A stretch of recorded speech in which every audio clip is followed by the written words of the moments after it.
weekend I was out scouting about for some cameras, and I did end up with 4 different cameras that I purchased. In fact, one of them was just given to me by some guy that had one. It didn't come with a lens or anything. And it's a Canon, older one. I don't even know what it's worth. I don't have any lenses for it, but the other 3, it's a Canon film camera with the digital capabilities. And the other 3 are all vintage, and this is one of them. Here it's the Falcon Model 4, and I just stuck it back in the box to kind of show it off because I got it with the box. So I'm going to go over the camera, and I have some 120 film here, Ilford, and I believe that it'll take this film. I kind of thought that somebody said it took 620 film, but I'm pretty sure it'll take this 120. I'm going to find out here, and if it does, I'm going to load it, and then I am going to take it out and shoot it. Now, no apologies, but just to let you know, I am recording this off of my iPad, mainly because it's so easy. I've watched a lot of YouTube videos about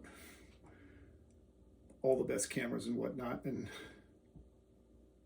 not to brag, but I bought a lot of them, and or enough of them, let's put it that way. And I have better capability, but in terms of just setting it up and whatnot, this is just a whole lot easier to do, and in many situations, and so that's what I'm doing. So if you're curious, it's an iPad Pro.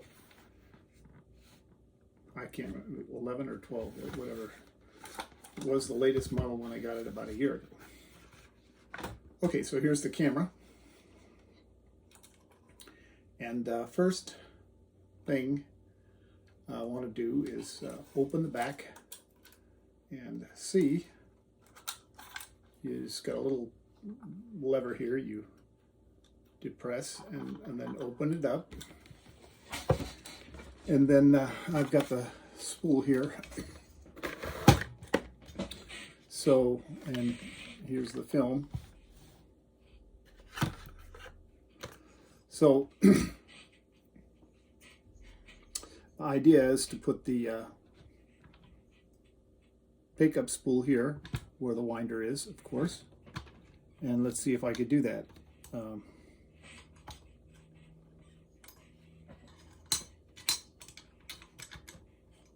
So it looks like it should fit, but it's a tight one.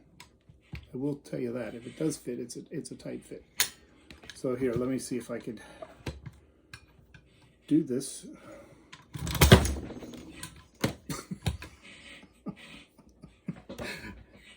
I'm not going to edit that out. I'm just going to go with it. You know what? Because it is what it is. In fact, I'm so poor at editing videos that I'm thinking that I should just do more live videos, and then you just catch all this stuff, and you could just laugh at it. Okay, so yeah, there. Now, you didn't see it, but I saw it. So let me tip it up. It did go down, and I did get this to go in, and you can see. So, this means it's going to accept 120 film. I've got some Ilford here, 100, and I am going to put that in.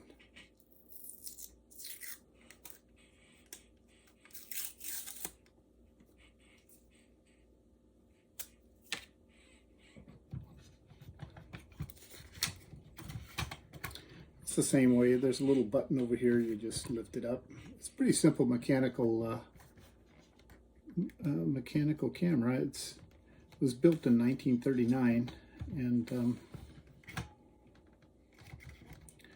I read that they sold for like $6, you know, when they came out. And yeah, there's some on eBay. You probably get one for 50, 60 bucks, something like that, if you're interested in getting one. I don't know if there's a YouTube video out on them. There should be, but you know, whether there is or not, I'm doing one because I want to do one.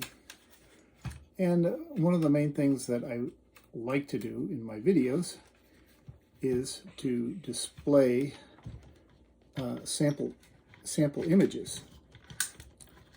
Okay, that didn't catch. This is what you want to know at this stage, because you want this to be in there.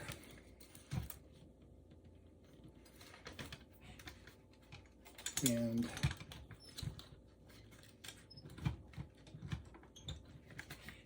it needs to catch. Yeah. It's almost like I don't know how to do a roll of film. Okay, so what am I doing wrong here? I don't think I'm doing anything wrong. You have to have this. The thin part goes in there because the opening here, if you could see it, you have to get this part in because it won't accept this into the spool. So I'm putting this in, and I'm going to turn it around towards me. You won't be able to see this because I want to turn this and try to get this to go around.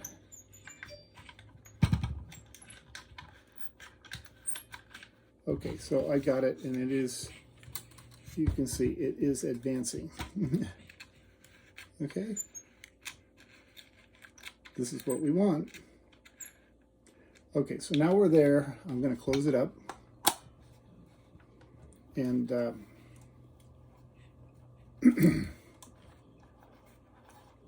and I'll have this little guide here, and I'll need to advance it until I see the 1 in this guide. And now I'll show you how the front of the camera works, how it opens up. So, to be honest, I've never opened it, but I'm pretty sure okay, there we go. There's a button right here, okay?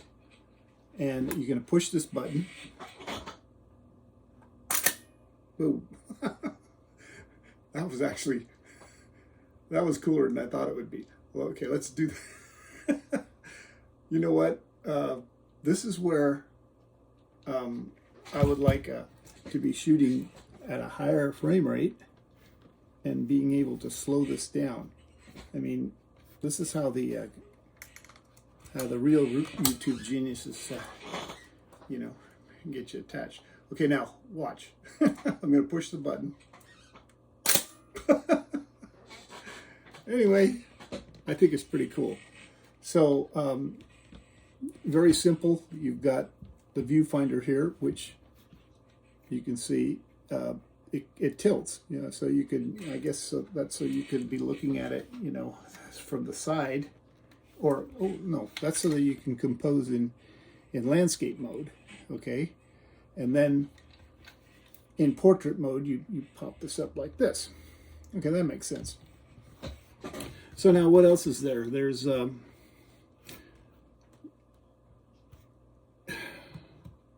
you got 3 f-stops: f11, f16, and f22. So I use a light meter on my iPhone.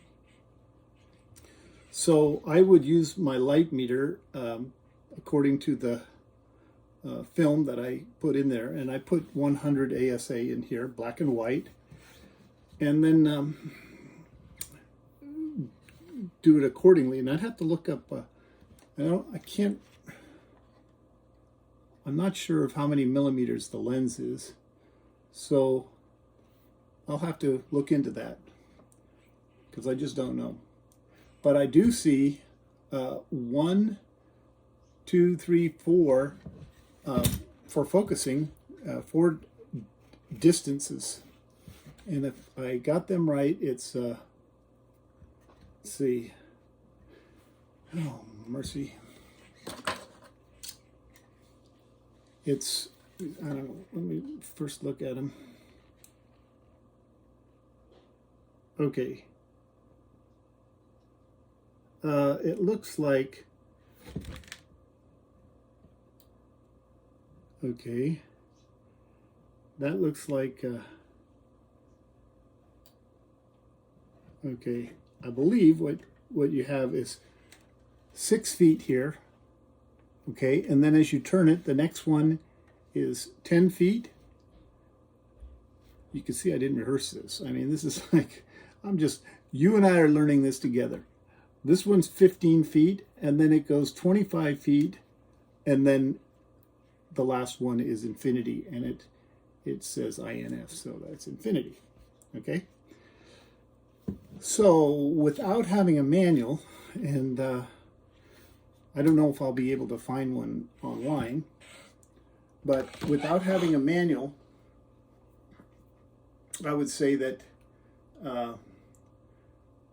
first of all, the lowest, I mean, you got you're at F11 to F22, so probably going to have a pretty good depth of field. Probably only shooting at this thing in broad daylight, I'm sure. That's the only thing I'm going to do it in when I test it out. And let me see, does it have a place for me to put my... no, it doesn't. So it doesn't have a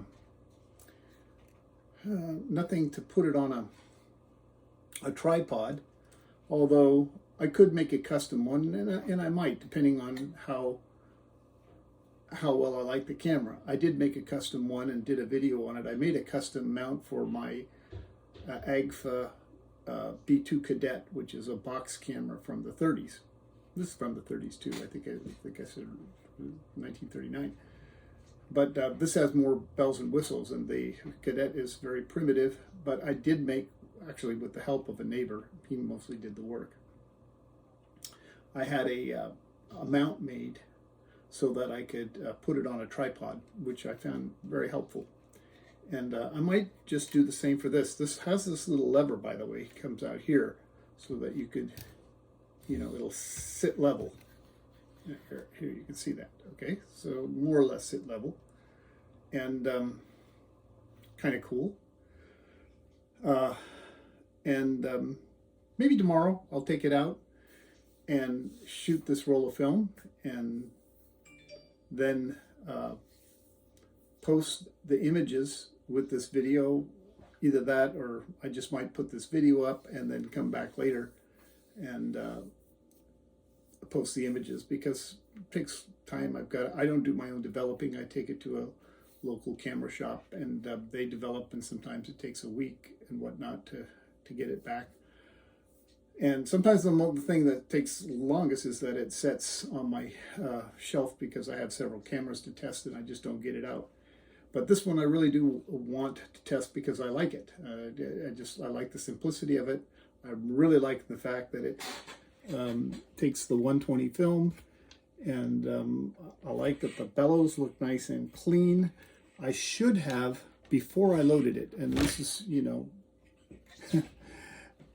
what you should do in the future, is before I loaded it with film, I should have popped it open and examined the bellows to see if there were any light leaks. And that was my mistake, not doing it. But I will say that looking over the camera, the bellows looks very sturdy and very much intact and in good shape. So I'm not too concerned, but still highly advised, because you know, you're paying for the film and you're paying for the development. If you're in, at least that's what I'm doing. And oftentimes, you know, for some of these cameras, it costs me, you know, $7 to whatever, $14, or if I get more expensive film, and then I'm paying about for developing with scans, I'm paying, I had 2 rolls done a while back. I paid $28 for 2 rolls of 35 millimeter developed and scanned. So I don't think it was high quality scanned either, just developed and scanned. So anyway, well, that's the camera. If you have any questions or comments, feel free to ask me. And like I said, I'll try to get some images up from it soon. That's all for now.